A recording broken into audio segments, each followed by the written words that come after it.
Assalamu alaikum dear viewers. Hope you are all fine. Welcome to my YouTube channel. If you like my video then like, share and subscribe and also press the bell button. Let's start the video. Once upon a time, in a beautiful kingdom in China, there lived an emperor who, although old, was a jolly good man and was loved by his subjects. The emperor was content with his administration, but the only thing that would sink his beyond mood was the thought of finding someone worthy for his daughter. Princess Min. Princess Min was remarkable for her beauty. Her eyes were long and slanting and as bright as bronze onyxes. And hearing her laugh was like listening to a tinkling stream. She was also as wise as she was beautiful, and chanting the words of the great poets better than anyone on the land. His father said, "Daughter, oh my daughter, how do I find the perfect companion for you?" "Oh, my heart wails at the thought of failing to see you with a worthy man." His daughter replied, "Father, don't strain yourself. I'm sure the universe has a plan." Her father replied, "Oh, I have no time for the plans of the universe. I am an old man and not eating rare words, and I want to." His daughter said, "Father, you are distressing yourself again." Her father said, "Then what do I do, daughter? What do I do?" His daughter replied, "Okay, here is what we are going to do." And so many suitors presented themselves at the palace as soon as it became known that the emperor desired a son-in-law. But when they reached the palace, they were met by the Lord Chamberlain. The emperor has decided that only the man who find and bring back the blue rose shall marry his daughter, the Princess Min. The suitors replied, "Blue rose?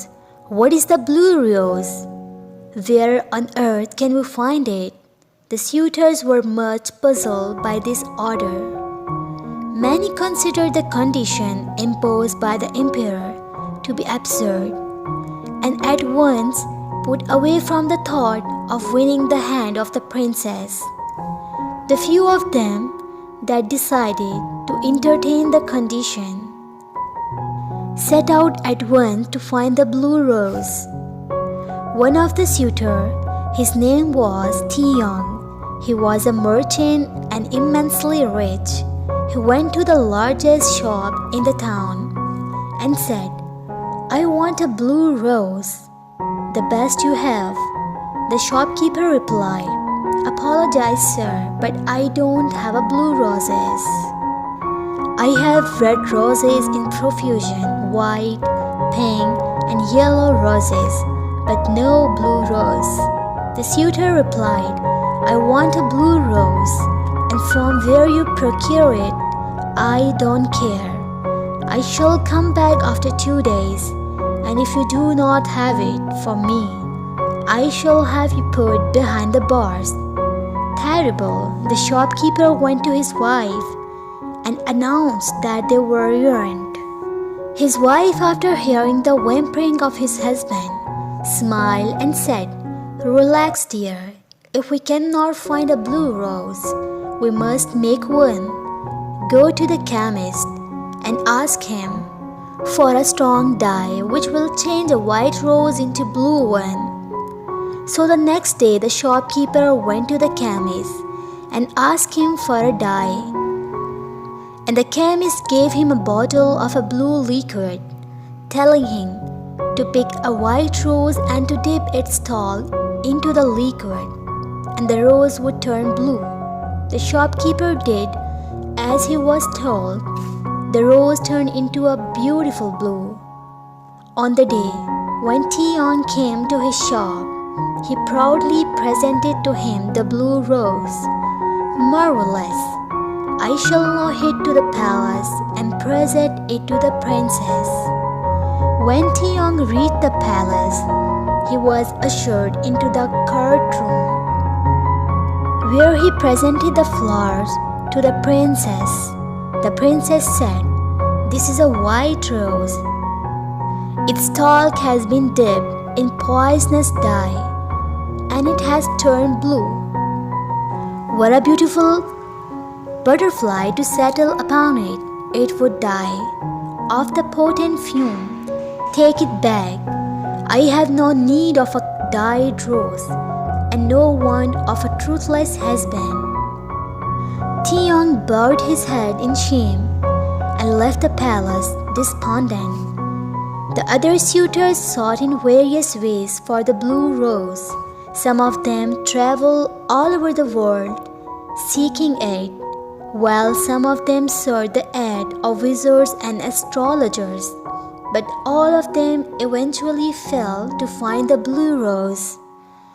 At last, when all had abandoned the quest, the Lord Chief Justice went to the palace, bearing on a silken cushion a large sapphire, which was curved so as to imitate a full-blown rose with all its petals. "Your Highness, I bring to you the blue rose." The emperor turned to his daughter. "The Lord Chief Justice has brought you what he claimed to be the blue rose.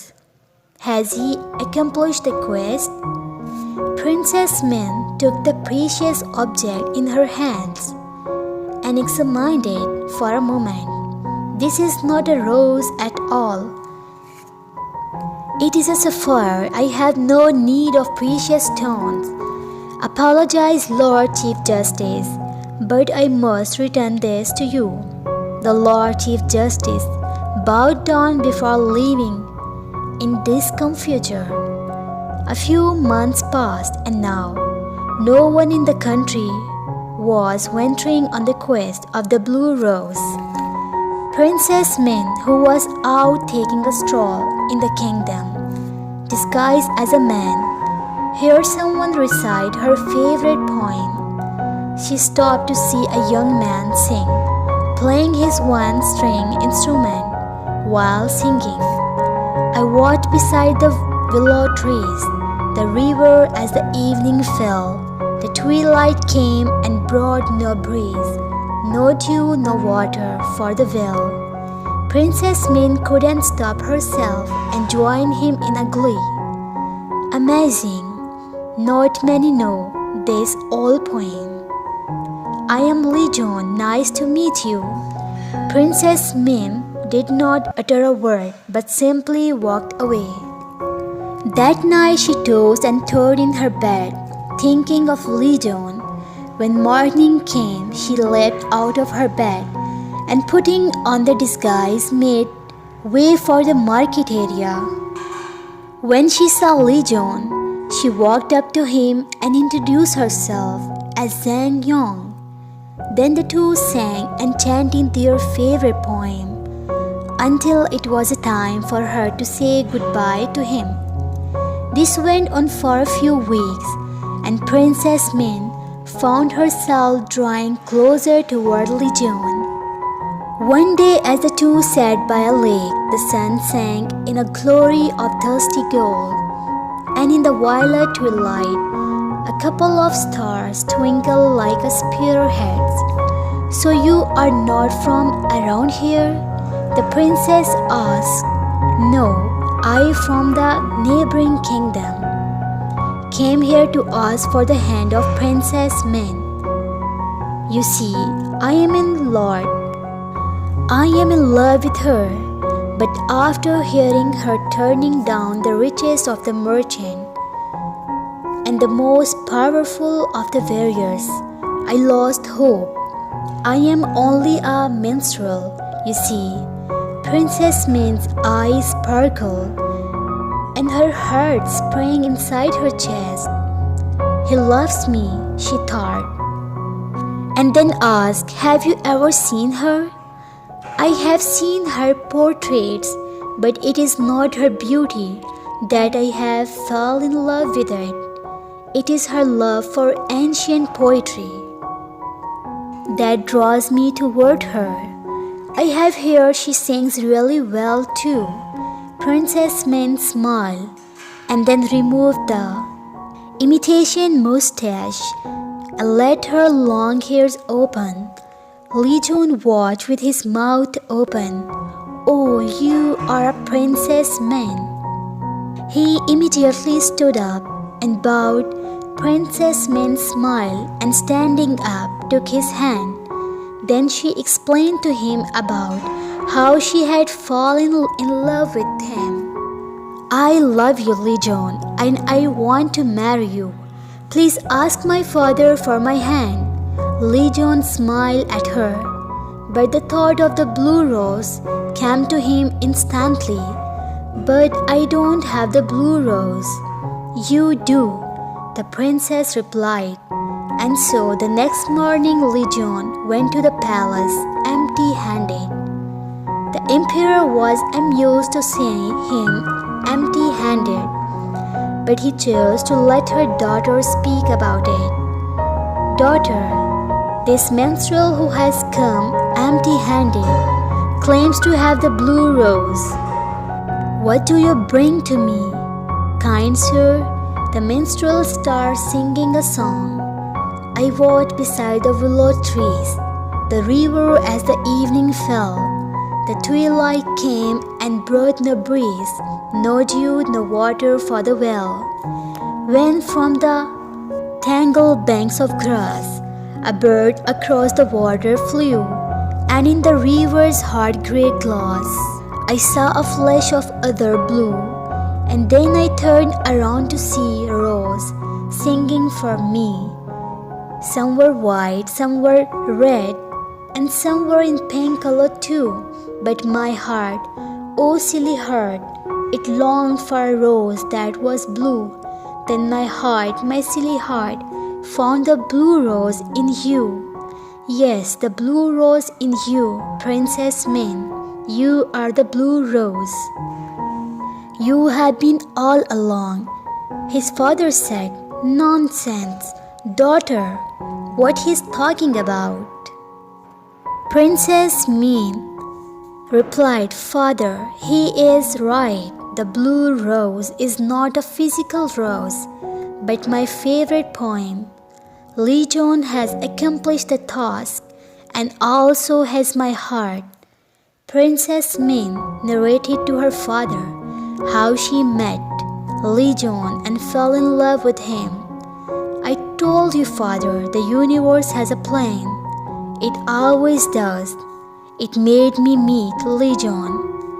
Princess Min and Li Jun were married in a grand ceremony, and the emperor was happy than ever.